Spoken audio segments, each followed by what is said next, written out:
ပြုတ်မနေ့ကကျွန်တော်တို့ update လဲလာပြီဆိုတော့ character အသစ်လဲ trash လို့လာပါပြီ character အသစ်နဲ့အတူပဲ story mode အသစ်တွေရောပြီးတော့ event အသစ်တွေလဲ trash လို့လာပြီပဲဖြစ်ပါတယ်အဲ့တော့ဒီနေ့မှာတော့ကျွန်တော်ကဒီရှင်းခုအကြောင်းပြပြပေးသွားမှာဖြစ်ပါတယ်ရှင်းခုက main DPS Cosmo character တယောက်ဖြစ်ပြီးတော့ဒီ Blue Zone တို့ chat တို့ကနေပြီးတော့တော်တော်လေးကို benefit ရတဲ့ character တစ်ကောင်လို့ပြောလို့ရရပါတော့အဲ့တော့ကျွန်တော်တို့ပထမဆုံးအနေနဲ့ရှင်းခုကိုကင်မယ်ဆိုရင်တော့ကျွန်တော် HP ဘာတန်းပေါ် stat လေး gauge လို့ခေါ်ပါတယ်အဲ့ gauge ကဘယ်လိုလုပ်လို့လဲဆိုတော့2စက္ကန့်မချဘဲနဲ့နေ brother အနေနဲ့ gauge လေးပေါ်လာမယ်အဲ့ gauge က1စက္ကန့်အောင် gauge တစ်ခုတက်မယ်ပြီးတော့ dodge လုပ်ရင်လည်း gauge တစ်ခုတက်မယ် max gauge ကတော့ 8 step ဖြစ်ပြီးတော့ဒီ gauge က brother တို့အထက်လုပ်လိုက်တာနဲ့ gauge လေးပျောက်သွားမယ် damage လည်းပိုထွက်မယ်ပြီးတော့ alpha cycle နဲ့ ultimate energy ကိုလည်းပို့ပြီးတော့မြန်မြန်ပြည့်စုံမှာဖြစ်ပါတယ်ဒါပေမဲ့ character တခြား character ဆွတ်ထားရင်တော့ဒီ gauge ကအလုံးလုံးမှာမဟုတ်ပါဘူးအဲ့တော့နောက်တစ်ခုကတော့ကျွန်တော်တို့ 5 hit combo 5 hit combo ကတော့ဘာမှတော့တိတ်မကွဲပြားသွားဘူး5 hit ကိုစတိုက်ချတာနဲ့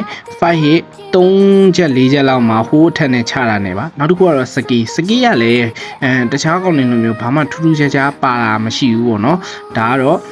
ရိုးရိုးလေးပါပဲတခုထူးခြားသွားတာ ultimate ကဘာထူးခြားသွားလဲဆိုတော့basic attack ကို enchant ဖြစ်တယ်ပြီးတော့ super skill ကိုသုံးလို့ရတယ်အကယ်၍ brother charge တင်းနာနာလီတင်းနဲ့ဆော့ရဲဆိုရင်ဒီ super skill ကို9ခါလောက်သုံးလို့ရတယ်ပေါ့နော်အဲ့ super skill ကိုသုံးလို့ရတဲ့အပြင်မှာဒီ ultimate သုံးပြီးသား foul နဲ့ပဲ ultimate ထပ်ပြီးတော့သုံးလို့ရတာပဲဖြစ်ပါတယ်အဲ့တော့ဒါလေးကတော်တော်လေးကိုလမ်းနေပြီးတော့တခြားသူတွေနဲ့လည်းမတူဘူးပေါ့နော်သူရဲ့ found ပြောင်းတာကိုပဲ brother ကိုကြည့်လိုက်ဗျာ found ပြောင်းတာနဲ့တင်ကိုဒီ character ပူးဖို့တော်တော်တက်နေပြီလို့ပြောလို့ရတယ်ပေါ့နော်အဲ့တော့ ultimate တွေလည်းပြီးပြီဆိုရင်တော့ကျွန်တော်တို့ passive လေးကိုသွားလိုက်အောင် passive ရတော့လွယ်ကူတယ် brother အနေနဲ့တင်းထဲမှာရှင်းခုပါတယ်ဆိုရင်ရှင်းခုမဟုတ်တဲ့ character တကောင်ချနေလို့ ultimate energy ရရဆိုရင်ကျန်တဲ့ teammate တွေပါ ultimate energy လိုက်ပြီးတော့ရမှာပဲဖြစ်ပါတယ်အကယ်၍ brother ရှင်းခုကို on field မှာဆော့ရဲဆိုရင်တော့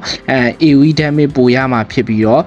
buff ကိုလည်းရအောင်မှာဖြစ်ပါတယ် passive 2ကတော့ boss mode တဲ့ enemy တွေမှာရှင်းခွေရဲ့ ultimate ကို damage တိုးဝင်မှာဖြစ်ပါတယ်နောက်တစ်ခုကတော့ life skill ကတော့ brother တို့ဒီ coffee sign အတွက်ပဲဖြစ်တယ်ပေါ့နော်အဲ့ဒါကတော့ကျွန်တော်သိပြီးတော့မပြောပြတော့ဘူးဘာမှသိမထူးခြားလို့ပါအဲ့တော့နောက်တစ်ခုကတော့ brother အနေနဲ့သူကပြင်းရင်ဖောင်ကြီးပြောင်းပြီးပြေးမှာဖြစ်တယ်ပြီးတော့တော်တော်လေးမြန်တဲ့အတွက်ကြောင့်မလို့တော်တော်လေးအသုံးဝင်တဲ့ character တစ်ကောင်လို့ပြောလို့ရရပါတော့ကြည့်လိုက်အောင်ရဖောင်ကြီးကလည်းအလန်းစားယူပေါ့နော်ကျွန်တော်ကတော့ share ကြိုက်တယ် brother တွေ brother တို့ပူးပြီးလာတော့မသိဘူးကျွန်တော်ကတော့လာတဲ့ character တိုင်းပူးနေအဲ့လိုမျိုးကျွန်တော်လိုမျိုးလာတဲ့ character တိုင်းအောင်ပူးခြင်းလဲ brother အနေနဲ့ကျွန်တော်တို့ရှီကနေပြီးတော့ဒီတလစာ crystal mining လေးကိုလာဝယ်ထားဖို့ကျွန်တော်အကြံပေးချင်ပါတယ်အဲ့တော့ဒါကြီးပြီးပြီဆိုတော့ကျွန်တော်တို့ဘေးလေးကိုသွားလိုက်အောင်ဘေးကတော့ကျွန်တော်တို့သိရတဲ့အတိုင်းပဲသူ့ character သူ့ရဲ့ app ဖြစ်မှာကိုကောင်းပါဘောနော်ကျန်တဲ့ဟာဆိုရင်တော့ brother တို့ percentage နည်းနည်းလေးရော့ပါတယ်ကျွန်တော်ပြထားတဲ့အတိုင်းပဲကြည့်လိုက်တော့ဗျာ brother တို့ကြီးအဲ့တော့ဒါတွေပြီးပြီဆိုရင်တော့ကျွန်တော် module လေးကိုသွားလိုက်အောင် module ကတော့ကျွန်တော်ပုံမှန်တိုင်းပဲ lost radiant set ကိုသုံးမှာဖြစ်တယ်ဘာလို့လဲဆိုတော့ cosmo character မလို့ပါအဲ့တော့ကျွန်တော်တို့ cosmo damage နဲ့ crit damage ကိုအဓိကထားပြီးတော့သုံးမယ်ပေါ့နော်သူက3 module type သုံးရင် crit damage တိုးဝင်မှာဖြစ်တဲ့အတွက်ကြောင့်မလို့3 module လေးကိုများများသုံးဖို့တော့ကျွန်တော်အကြံပေးပါတယ်ability ကတော့ဘာမှမလုပ်နဲ့ basic ကိုအရင်မြင်ပြီး ultimate ကိုမြင်ပြီး skill ကိုမြင်နောက်ဆုံးကြမှာ support ကိုမြင်ပါအဲဆိုရင်တော့ brother အနေနဲ့ share ကောင်းသွားပါပြီနောက်တစ်ခုကတော့ကျွန်တော်တို့ awaken 1ကတော့ target defense ကို 12% ignore လုပ်ပေးမှာဖြစ်ပါတယ် awaken 2ကတော့ ultimate နဲ့ထိတဲ့ enemy ကို resistance 20 second short ပေးမှာဖြစ်ပါတယ် awaken 3ကတော့ရှင်းကူ off ပြီးမှဖြစ်နေလေ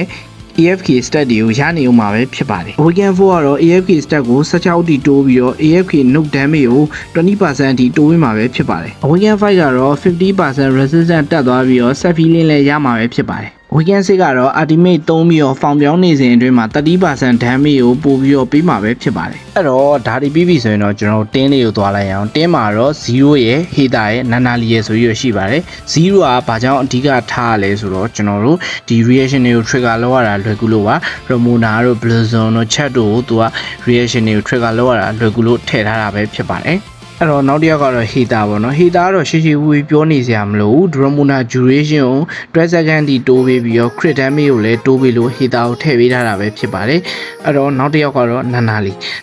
ကတော့ထူးဆန်းတယ်ဘာလို့လဲဆိုတော့ဒီ Blossom enchantment ကြောင့်မလို့ကျွန်တော်ထည့်တာကျွန်တော်တို့ဒီ chat reaction မှာဆိုရင် Blossom တစ်ချက်ထိရ ultimate energy ရတယ်ပေါ့နော်အဲ့တော့ Nanali ကဒီ1 second ချတိုင်းမှာ တခါထိပေးတာပဲဖြစ်ပြီးတော့ဂျူယန်တို့ဘာလို့ကြော double blueson ဖြစ်သွားပြီးတော့1 second ကို2ချက်3ချက်ထိရပေါ့နော်အဲ့ဒါ cherry reaction မှာကျတော့ brother အနေနဲ့အလုံးမလုံးဘူးနော်ဘာလို့လဲဆိုတော့ cherry reaction က1 second ကူတောင်ရှိရတဲ့အတွက်ကြောင့်မလို့ကြကြထိမှာပဲ ultimate energy များများရမှာပေါ့နော်အများကြီးသွားထိလို့ ultimate energy အများကြီးရမှာမဟုတ်ပါဘူးအားကြောင့်မလို့ brother တို့နာနာလီကိုသုံးစေချင်တာပါဒါကတော့ simple rotation လေးပဲဖြစ်ပါတယ်အဲ့တော့ရှင်းကူရဲ့ gauge ကို h stat နဲ့ full stat နဲ့ပေါင်းပြီးတော့ skill ကိုသုံးပြီးရင် heater ရဲ့နဲ့ hormonal reaction ထုတ်ပေါ့နော်ပြီးရင် zero ရဲ့ skill နဲ့ RT ကိုထုတ်နာနာလီကိုထုတ် blossom ထက်ပြီးရင် cherry reaction ထသွားမယ်နော်ပြီးရင်ရှင်းခုရဲ့ ultimate energy ကိုသုံးပြီးရင်ကျွန်တော်တို့ရဲ့ရှင်းခုရဲ့ dragon form နဲ့ basic attack ကိုစပန်းပြီးတော့ super skill ဇက်တိုက်သုံးမယ်ပေါ့နော် super skill ဇက်တိုက်သုံးပြီးရင်တော့ brother တို့ရဲ့ဒီ ultimate ရဲ့ ultimate ကိုထပ်သုံးပြီးတော့ finish လုပ်လိုက်ပါဒါဆိုရင်တော့rotation ကတော့တော်တော်လေးကိုကောင်းတယ်လို့ပြောလို့ရရပါတော့အဲ့တော့ brother တို့ဒီမှာတခုသတိထားမှာ brother တို့ Julian နဲ့နာနာလီကျွန်တော်ခုနကပြောသလိုပဲJulian ကိုသုံးရင်တော့ brother အနေနဲ့ super skill ကိုနှစ်ခေါက်လောက်ပဲသုံးလို့ရမယ်နာနာလီကိုသုံးရင်တော့ super skill ကို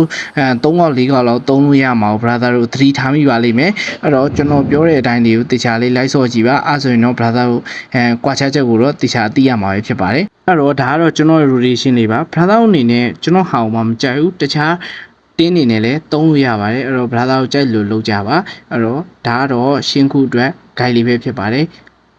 ကျွန်တော်ရဲ့ဗီဒီယိုအဆုံးထိကြည့်ပေးတဲ့အတွက်လည်းအားလုံးကျေးဇူးတင်ပါတယ် brother တို့ကျွန်တော်ရဲ့ဗီဒီယိုလေးကိုကြိုက်နေတဲ့ like နဲ့ subscribe လုပ်ခဲ့ဖို့လည်းမမေ့ပါနဲ့ဦးနောက်ထပ် NDE နဲ့ပတ်သက်ပြီးတော့ update အသစ်တွေ event အသစ်တွေကိုလည်းဆက်ပြီးတော့တင်ပြရမှာမို့အားပေးကြပါအောင်လို့ပြောရနေပဲဗီဒီယိုလေးကိုဆုံးသက်လိုက်ပါတယ်